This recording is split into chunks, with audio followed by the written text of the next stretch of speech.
The prairie was a sea of gold when the fire came. It did not announce itself with thunder or storm, but with a faint crackle in the distance, a soft hiss like a serpent winding through dry grass. By the time the rancher smelled the smoke, the horizon had already turned to molten copper, and the world he knew seemed ready to be devoured whole. The cattle sensed it before he did. They grew restless, stamping hooves against the brittle earth, their dark eyes flashing with fear.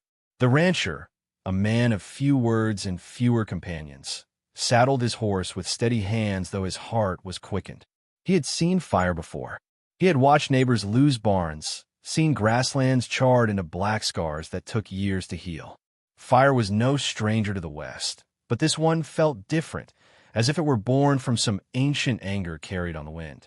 He rode hard against the smoke, urging his horse with a sharp press of boot. Ash drifted in the air, settling on his skin like gray snow. The prairie that only hours ago had sung with meadowlarks now groaned under the weight of flame. He coughed against the smoke, his eyes narrowing against the sting, and that was when he saw her. At first, she seemed a vision carved from the fire itself, a figure moving against the blaze, tall, unyielding, framed by smoke like a giantess from some forgotten myth.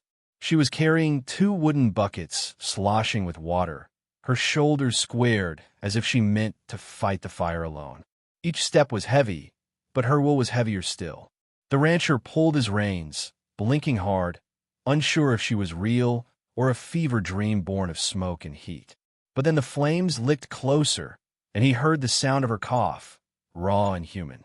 She stumbled, knees buckling, the buckets spilling into the dust. And in that moment, instinct carried him forward.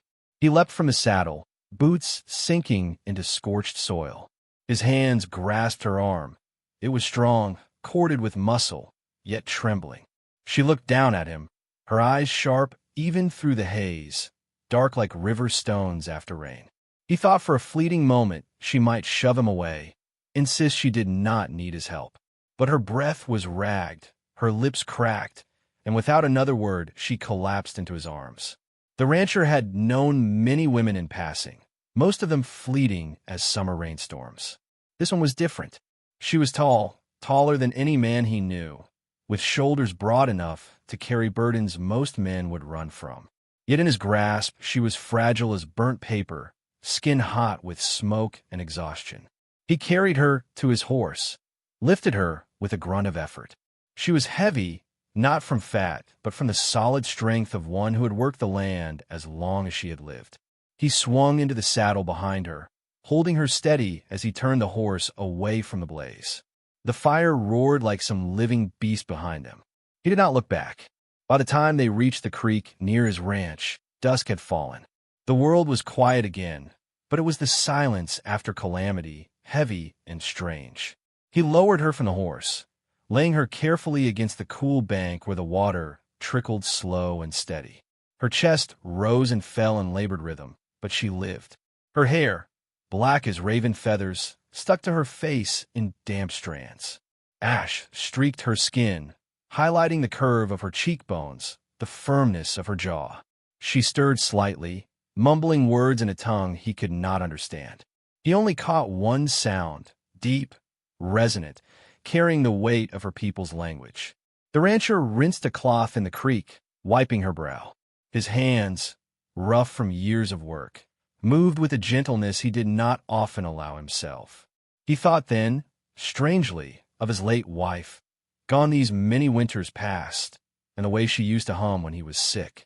This woman before him was no echo of the past. She was something else entirely.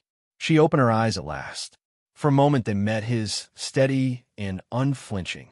No fear, no shame, no gratitude spoken aloud. Only recognition. As if the prairie itself had chosen to cross their paths, fire as the messenger. She sat up slowly, refusing his hand when he offered it. Her breath steadied. She looked toward the west, where smoke still curled into the starlit sky. Something flickered in her gaze, sorrow maybe, or perhaps anger. Then, without a word, she rose to her full height. The rancher felt small standing beside her, though he was no small man. She towered over him by near a head, her presence filling the creekside like a tree grown in a place where no tree should stand. She looked at him once more, a glance that lingered not on his face but on his hands, his boots, the rifle slung over his saddle. She seemed to weigh him silently, to measure what kind of man he might be. Then she turned and walked away. Her stride was sure, even as her legs trembled with exhaustion. She did not speak, did not look back. She melted into the darkness of the prairie, as if she belonged more to it than to flesh and blood. The rancher remained by the creek long after she had vanished. He listened to the crickets, the soft whisper of water over stone, the lingering groan of the earth still warm from fire.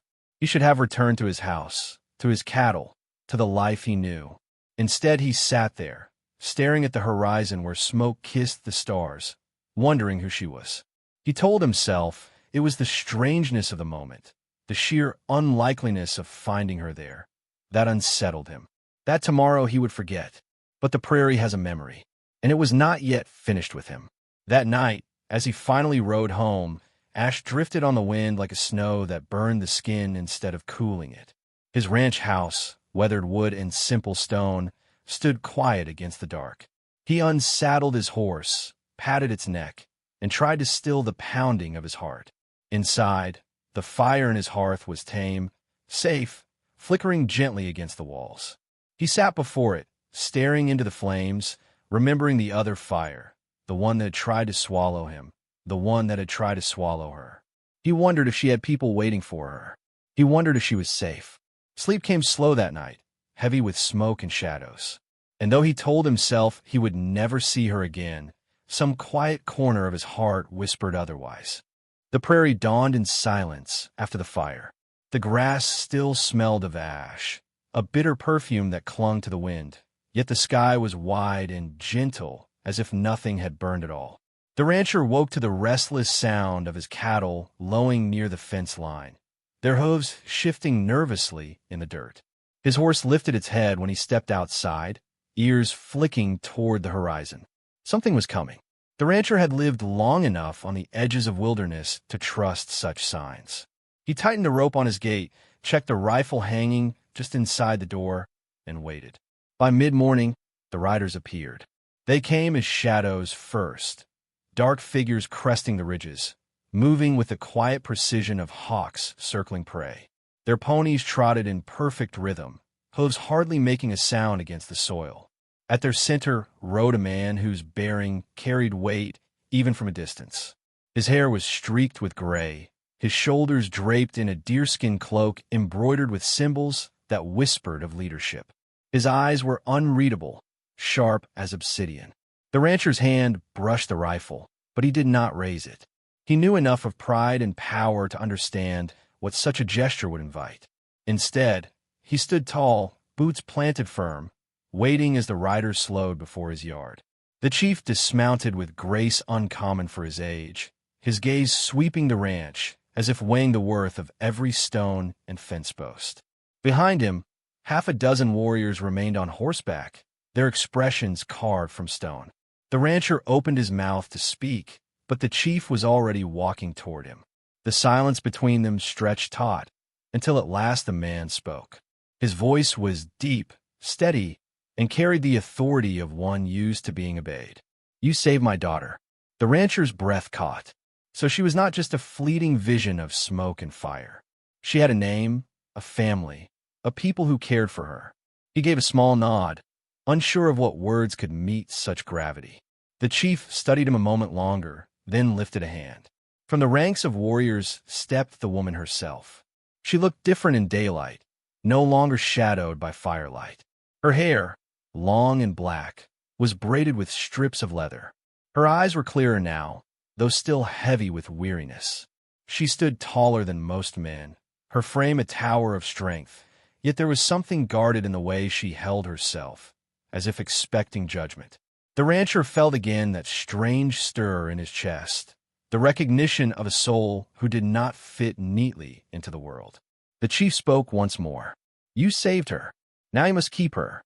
The words landed like stones in the dust. The rancher blinked, certain he had misheard. "Keep her," the chief explained slowly, his gaze never leaving the ranchers. Their band would be leaving the valley for a time, hunting far to the north. But enemies had already stalked their borders, raiders from another Apache band, men who whispered of taking the giant woman as prize, mocking her strength while coveting it. They had sworn to claim her. The chief could not risk leaving her alone, so he asked the impossible. The rancher must shelter her, protect her, hold his word as shield until they returned. The rancher's throat felt dry as dust. He had lived his life without ties, avoiding entanglements that could drag a man under like quicksand. His ranch was his own, his grief was his own, his silence was his own. To keep another, especially her, was to step into a storm not of his making. But when he looked at her, he saw no helplessness in her stance. She did not plead. She did not lower her eyes. She was a woman used to bearing her own burdens. And yet, beneath the strength, he glimpsed something else. Loneliness, perhaps, the kind he himself knew too well. The rancher gave a slow nod. His voice was rough when it came. She can stay. The chief's face remained unreadable, but his eyes softened, almost imperceptibly. He placed a hand on his daughter's shoulder, a gesture of blessing or warning, then turned back to his warriors. Within minutes, the riders melted into the horizon, leaving only the rancher and the woman standing in the quiet yard. The first day was awkward silence. He tried to return to his chores, repairing a fence post, hauling water, feeding cattle. She watched him for a while, then began to help, her hands strong and sure. She carried bales of hay as though they weighed nothing, hammered nails into wood with steady precision. He offered no instructions.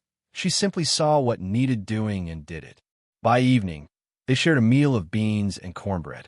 She ate slowly, eyes fixed on the fire. He stole glances, noting the scars on her knuckles, the proud set of her shoulders. When she finally spoke, her voice was low, deliberate. "They call me Tala." The name lingered in the air like music. He gave his own, plain and short compared to hers. She repeated it softly, as if tasting it. Then silence returned, comfortable this time, like a blanket spread between them. As days turned into a week, the rhythms of the ranch shifted.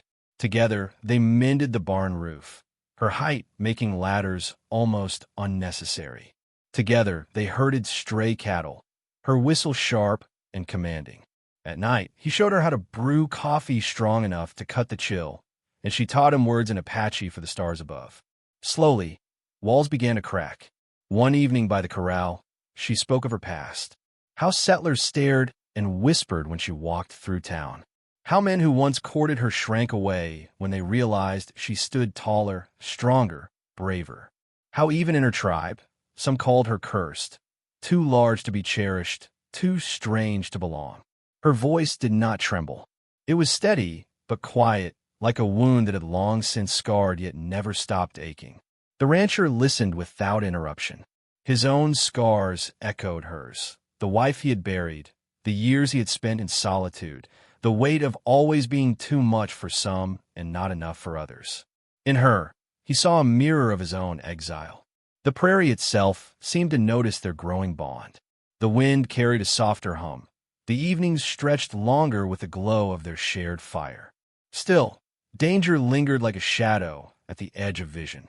One morning, he found tracks near the creek, hoofprints not of his cattle nor his horse. Fresh, deliberate. His gut tightened. That night, as he sat by the window with rifle across his knees, he heard it, a distant coyote's cry, but layered with something human in its rhythm. A signal, perhaps. He glanced toward Tala, asleep on a pallet by the fire, her face peaceful for once. He tightened his grip on the rifle. The impossible request was no longer just a burden. It had become a promise. The days began to stretch, slow as the prairie horizon, wide as the silence between stars. Life on the ranch fell into rhythm. Work at dawn, quiet meals by the fire, long evenings where words were scarce yet presence was steady. The rancher found himself listening for her footsteps, the low hum of her voice when she worked in the yard, the way her laughter, rare as rain, slipped out like sunlight after a storm. He had not planned for her to fit into his world, yet each passing day she did. One morning, as they mended fence along the northern pasture, she asked him about the land. Her voice was curious, not demanding, her hand steady as she drove iron nails with a single strike. Why do you stay alone when men in town live with brothers, wives, children? The rancher paused, his hammer frozen mid-swing. The wind carried the scent of sage, sharp and clean. He let out a slow breath. I was not always alone, he said. The words came halting at first, like stones pulled from deep mud. He spoke of his wife, her soft hands, her laughter that once filled these empty fields. He spoke of the baby she carried, and how neither she nor child survived the birth. The earth had swallowed them both, leaving him with silence, cattle, and the hollow echo of what might have been. When he finished, the air felt heavy. He expected pity or silence, or the awkwardness of someone who did not know where to place such sorrow. But Tala only nodded, her eyes steady on his. You carry her still, she said simply. Her words did not wound. They soothed, like cool water over burned skin. That evening, beneath a sky thick with stars, Tala spoke of herself. Her words were slow, as if each cost her a piece of memory. She had been taller than the boys by 12 years of age, stronger than them soon after. Where they were praised, she was questioned. Men came seeking her hand out of curiosity or pride, but when they realized her size, their pride faltered. Some mocked, calling her bear woman. Others turned cruel, making wagers on who could topple her in wrestling matches. None stayed. Even among her people, she had walked between shadows, respected for her strength, yet whispered about as if her womanhood were something half-wild, unfitting. Her gaze lifted to the firelight then, and for the first time he saw her walls lower. I thought perhaps the spirits made me too large for love, she said. The rancher's chest tightened. He had no quick reply, no easy words to undo years of hurt. So he simply reached into his pocket, pulled out the small whittled comb he had carved from cedar. He had worked at it quietly during nights when she slept, shaping it with calloused fingers. It is not much, he murmured, holding it out, but it is yours. Her hand brushed his as she took it, and he felt something shift, quiet, unspoken, yet certain as dawn. She held the comb to her chest, and though she said nothing, her silence was full of meaning. Days grew warmer. They worked side by side as if they had always been meant to. She taught him Apache words for the stars, Nada, the one that wanders, and Yiska, the night is over. He repeated them awkwardly, and she laughed softly, correcting him. He showed her how to mend harness leather, how to tell if a cow was calving. When his hand brushed hers by accident, neither pulled away as quickly as before. In these small things, love began to bloom, not the fiery, sudden kind, but the steady growth of roots deep beneath soil. Yet shadows crept closer. One evening, as they walked the fence line, he found tracks again. Fresh, hooves, human boots, a fire pit still warm. His jaw tightened. Tala crouched beside him, her expression unreadable. They are watching, she said, waiting. That night he sat awake with rifle across his knees, listening to coyotes cry in the distance. He thought of her asleep inside, the firelight painting her features in soft gold. He realized then with startling clarity, if raiders came, if she were taken, it would tear a hole through him deeper than the grave had once torn. She was no longer simply a charge left in his care. She was something more. The turning point came quietly. A storm rolled in one afternoon, the kind that shakes the earth with thunder. Rain poured in sheets, turning the yard into mud. The barn roof threatened to tear loose under the wind. Together they fought it, hammering boards, securing ropes, shouting over the storm's roar. When at last the worst had passed, they stood soaked to the bone, chests heaving, mud clinging to their boots. He looked at her then, not just at her towering frame, but at the fire in her eyes, the way her strength did not harden her but made her capable of gentleness. Without thought, he reached for her hand. It was rough, scarred, powerful, yet it closed around as like it had always belonged there. No words passed. They did not need them. In the weeks that followed, the bond grew unspoken but undeniable. They shared meals, stories, silences. When she laughed, he felt as though the prairie itself leaned closer to listen. When he stumbled over her language, she corrected him with patience, her eyes softened with warmth. Still, they had not spoken the word love. Perhaps they did not need to, but the prairie knew. The cattle grew restless more often, as if sensing tension in the wind. Smoke rose once on the far ridge, a thin line that vanished quickly. And each night, the rancher's hand lingered longer on his rifle before sleep. Something was coming, and this time, he was no longer a man guarding only his cattle, but a man with something to lose. Dawn came restless. The air was too still, the silence too sharp, as if the prairie itself were holding its breath. Even the cattle seemed uneasy, huddled near the fence line, eyes rolling white. The rancher rose before the first light touched the horizon, his hand already on the rifle by his bed. Tala was awake too. She stood by the window, her silhouette framed against the paling sky. Her hair fell loose down her back, black as raven wings. She did not turn when he joined her, but her voice was low and certain. They will come today. He did not ask how she knew. Some things are not spoken with reason, but with blood, with instinct. He nodded, checked the rifle's chamber, and stepped out into the cool morning. By mid-morning, the earth began to tremble. Distant hooves rolled like thunder across the plain. Dust lifted in thin clouds, dark shapes cutting through it. Raiders. The rancher's jaw tightened. He glanced at Tala, who stood tall at his side, spear in hand. She looked not afraid, but resolute, her eyes burning with the same fire he had first seen when she carried buckets against the blaze. The raiders came fast, a dozen or more, their cries slicing the wind. They circled the ranch like wolves testing a herd, their ponies kicking up dirt, their faces smeared with war paint. The rancher raised his rifle and fired. The cracks split the morning, echoing across the valley. One raider fell, his horse skittering sideways. Chaos erupted. The fight was not grand, not noble. It was raw survival. Bullets whined. Arrows hissed. Dust blinded the eyes. The rancher moved with grim determination, firing, reloading, ducking behind the barn's corner. He felt a sting across his arm, an arrow that grazed, hot with pain, but not deadly. His breath came ragged, his ears ringing. Through it all, Tala was a storm. She moved with strength born not of fury, but of unshakable will. Her spear thrust with precision, her arms swinging as though guided by generations of warriors before her. A raider lunged from horseback. She seized a man by his tunic and pulled him down as if he were a child. Her voice rang out, a fierce cry, not of fear but of defiance.